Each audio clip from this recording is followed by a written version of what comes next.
Hey guys, my name's Tom and this is Jared, and we're personal trainers from Bringing On Fitness Personal Training Studio in North Geelong. Here at BiO we focus on functional and integrated exercise, which promotes true core strength and athletic abilities. We train with many different modalities and pieces of equipment, which helps recruit all muscles and train many different motor patterns, making the training very effective. Today we'll be using a kettlebell and teaching you guys the kettlebell swing. The kettlebell swing is a great functional exercise at every kind of fitness level if taught correctly. It's great for generating hip force and even better for training midline stabilisation. We use this exercise immensely at BiFit as it's so beneficial and very versatile. So although the kettlebell swing run is very easy, the technique is very important. So we'll give you guys some pointers today on performing the exercise. So first of all, we'll start with picking up the kettlebell. And what we want to do with picking up the kettlebell is have a strong base of support with our knees bent and our back flat. So I'll just get Jared to show you that. Alright, cool. So as you can see, he's got his knees bent, his back's flat, and he's ready to pick up the kettlebell. This is a very safe position as it takes off all the force from your back and is putting it through your legs. So the legs are in a squat position, if you can't see, it's about this far apart. What we're going to do there, we're going to come up with the kettlebell. Perfect. Alright, so you want to come up slow and controlled. What we want to do is focus on the bum out and the hamstrings stretch with a flat back. Okay, so this is the first phase of the movement. Alright, awesome. Arms are pointing directly down and the hands only have a medium grip on the kettlebell. To create force from the swing, the hips are actually coming back and forth and not going up and down. Okay? It's a big error if you're actually squatting up and down. So if I get Jared to show you squatting up and down, alright.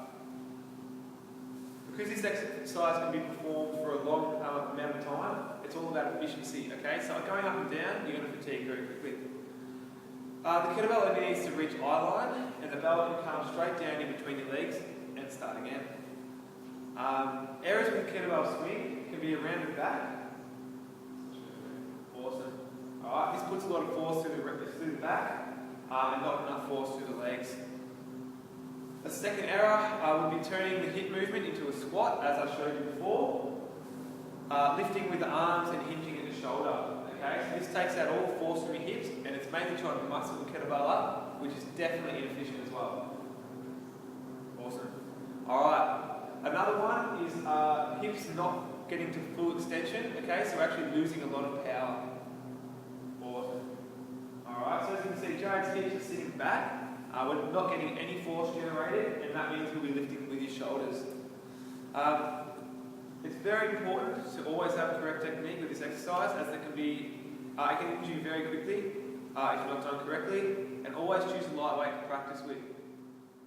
That's the kettlebell swing.